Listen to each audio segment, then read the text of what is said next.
Cricket की तो नहीं, लेकिन हमारे एथलीट्स की आज भी, हमारे जो खिलाड़ी हैं आज भी उनकी यही हालत है कि वह जनरल बक्सों में डिब्बों में जाते हैं। जब से टेलीविजन पे ये खेल आना शुरू हुआ है और 30 कैमरों से क्रिकेट को अलग अलग एंगल से दिखाया जाता है, लोग मुझे सिखाने लग गए हैं क्रिकेट कैसे खेला जाता है। आप यहाँ क्या खाक मारने के लिए बैठे हैं? स्पोर्ट्स मिनिस्ट्री किस लिए बैठी हुई है कि यदि आप उन लड़ाइयों को सुधार करके उन जो प्रतिभावान लोग हैं उनको आगे नहीं भेज सकते? मैं अपने मुख्यमंत्री का सहृदय धन्यवाद करना चाहूँगा, हमारे पश्चिम बंगाल के मुख्यमंत्री का, कि हर क्षेत्र से, कला, खेल, संगीत, सब क्षेत्र से आपको लोग व्यक्ति मिलेंगे इस संसद के अंदर जो अपने क्षेत्र की आवाज़ को उठा सकते होंगे। तो मैं अपनी ओर से अपने मुख्यमंत्री ममता बंदोपाध्याय जी का बहुत धन्यवाद करता हूं कि उन्होंने सभी क्षेत्र में से लोगों को पार्लियामेंट में बुलाकर उनको आवाज़ उठाने का अवसर दिया। और क्योंकि खेल और खिलाड़ी की कोई जात और मज़हब नहीं होती, इसलिए राजनीतिक लोग भी इसको ज़्यादा गंभीरता से नहीं लेते। अभी संजय जायसवाल जी हैं कि चले गए? वो बोल रहे थे जब हम बात करेंगे तैयारी की तो आपको तो दर्द होगा, विपक्ष को दर्द तो होगा। मुझे मालूम नहीं उनको या उनकी पार्टी को तब दर्द हुआ था जब हमारी महिला कुश्ती बेटियां और बहन थी जिनके साथ अत्याचार हुआ था और वो त्राहिमाम कर रही थी, तब किसी की आवाज़ नहीं उठी थी। मुझे याद है जब मैं छोटा था, मैं भी क्रिकेट खेला, भारत के लिए विश्व कप 1983 में जीता। हमारे साथ में यूसुफ पठान बैठे हुए हैं जो 2011 में विश्व कप भारत के लिए जीते। हमारे कप्तान फुटबॉल के, भारत के कप्तान बैठे हुए हैं, पद्मश्री लिए हुए प्रसून बैनर्जी, सब यहाँ बैठे हैं। मुझे भी याद है जब मैं छोटा था और उस समय क्रिकेट में पैसा नहीं था तो हम लोग 3rd क्लास ट्रेन की बोगी में जाया करते थे। टॉयलेट के सामने सामान टॉयलेट में पड़ा हुआ होता था और हम लोग बैठे रहते थे और जाते थे। और school games federation of India तो शायद अपना ही है, किरण रिजिजू जी आप तो मंत्री रहे हुए हैं, वही SGFI ले जाया करती थी हमें। आज भी परिस्थिति सभापति महोदय वही है हमारे एथलीट्स की, क्रिकेट की तो नहीं, लेकिन हमारे एथलीट्स की आज भी, हमारे जो खिलाड़ी हैं आज भी उनकी यही हालत है कि वह जनरल बक्सों में डिब्बों में जाते हैं, टॉयलेट के सामने बैठते हैं, टॉयलेट में उनका सामान होता है। जब वो जाते हैं खेलने तो ऊबड़ खाबड़ मैदानों पर खेलते हैं, खाने के लिए ढंग से मिलता नहीं, डॉर्मेट्री में रहते हैं, टॉयलेट के सामने खाना बनता है। और यह मैं नहीं कहता हूं, यह टेलीविजन पे एक बार नहीं अनेकों बार देखा गया है। हम बात करते हैं हमारी प्रिपेयर्डनेस क्या है। अरे अगर आपको ओलंपिक्स की तैयारी की बात करनी है तो आपको 2028 की अभी करनी चाहिए, न कि जब आपकी टीम चली गई हो। ओलंपिक्स की तैयारी, खेल, लोग समझते हैं खेल ऐसा ही है। जब से टेलीविजन पे ये खेल आना शुरू हुआ है और 30 कैमरों से क्रिकेट को अलग अलग एंगल से दिखाया जाता है, लोग मुझे सिखाने लग गए हैं क्रिकेट कैसे खेला जाता है। उनको मालूम नहीं कि जब थॉमसन 100 की स्पीड पर गेंद करता था, सुनील गावस्कर सामने होता था, या सचिन तेंदुलकर एक तरफ हो और ब्रेटली दूसरी तरफ हो, तो 0.42 सेकेंड्स गेंद को निकलने में, बल्लेबाज तक पहुंचने में, और 0.38 सेकंड्स बल्लेबाज को तय करने में कि मैं फ्रंट फुट पर जाऊं, बैक फुट पर जाऊं, हुक करूं, कट करूं, पुल करूं, क्या करूं। लेकिन लोग हमको सिखाते हैं, यानी ये बॉल छूटी और ये बैट्समैन के पास आई, ये समय है, बस इन 2 चुटकियों के बीच का खेल है। उसको संभवतः लोग समझेंगे नहीं, बहुत आसानी से लेते हैं कि हमारे प्रधानमंत्री जी ने किया। मुझे बड़ी खुशी है कि जब प्रधानमंत्री जी ने हमारी महिला कुश्ती लड़कियां जब आई थी तो उन्होंने उनका स्वागत किया था, सम्मान किया था, बड़ी प्रसन्नता भी थी जब उनके साथ वो खा रहे थे। लेकिन तब दुख हुआ था जब उन्होंने, उनके साथ अत्याचार हुआ था उन महिलाओं के साथ, तब उन्होंने मौन व्रत धारण करके रखा था।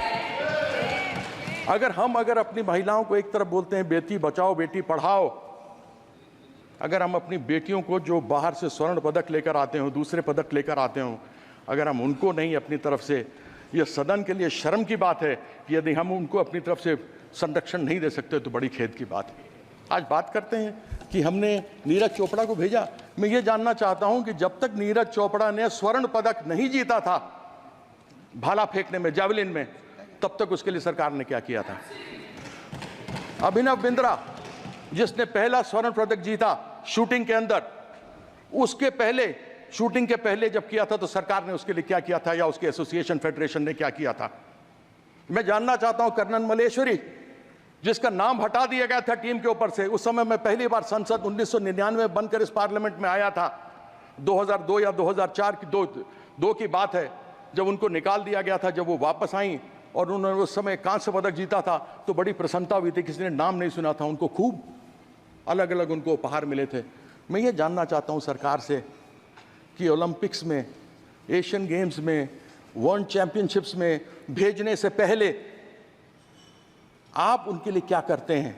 जीत के आने के बाद तो आप न जाने क्या क्या चीज़ उनको देते हैं जो मिलना भी चाहिए, लेकिन मैं ये जानना चाहता हूं कि एक अच्छा खिलाड़ी, एक अच्छा अभिनव बिंद्रा बनाने के लिए, एक नीरज चोपड़ा बनाने के लिए, एक पीवी सिंधु बनाने के लिए, एक साइना नेहवाल बनाने के लिए, एक साइना मिर्जा बनाने के लिए आपने सरकार क्या क्या करती है? ऐसा सरकार को यह जवाब देना चाहिए।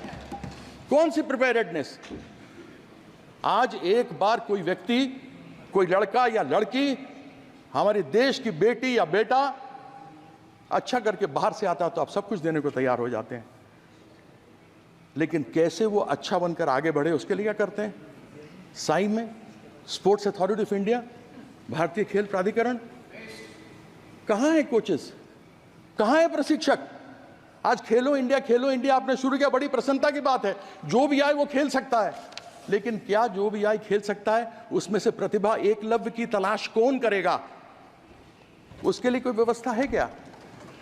उसकी व्यवस्था नहीं होती। उसकी व्यवस्था इसलिए नहीं होती क्योंकि यहाँ पर जितने जगह प्रशिक्षकों के, कोचेस के खाली पड़े हुए हैं, 70% से अधिक लोगों के जगह खाली पड़े हुए हैं प्रशिक्षकों के। मुझे याद है मैं नेशनल इंस्टीट्यूट ऑफ स्पोर्ट्स में जाता था, एक national institute of sports Patiala था जहाँ पर कोचेस तैयार किए जाते थे। ये राष्ट्रीय स्टेडियम, नेशनल स्टेडियम, इस नेशनल स्टेडियम के अंदर cricket, hockey, football, basketball, badminton सब खेल खेले जाते थे और सबके प्रशिक्षक होते थे। हम लोग को प्रशिक्षण मिलती थी, हम लोग वहाँ सीखते थे और सीखने के बाद आगे बढ़ करके खेलते थे। आज वो परिस्थिति कहाँ है? इसलिए क्योंकि इसका कोई भी अपना वो नहीं है।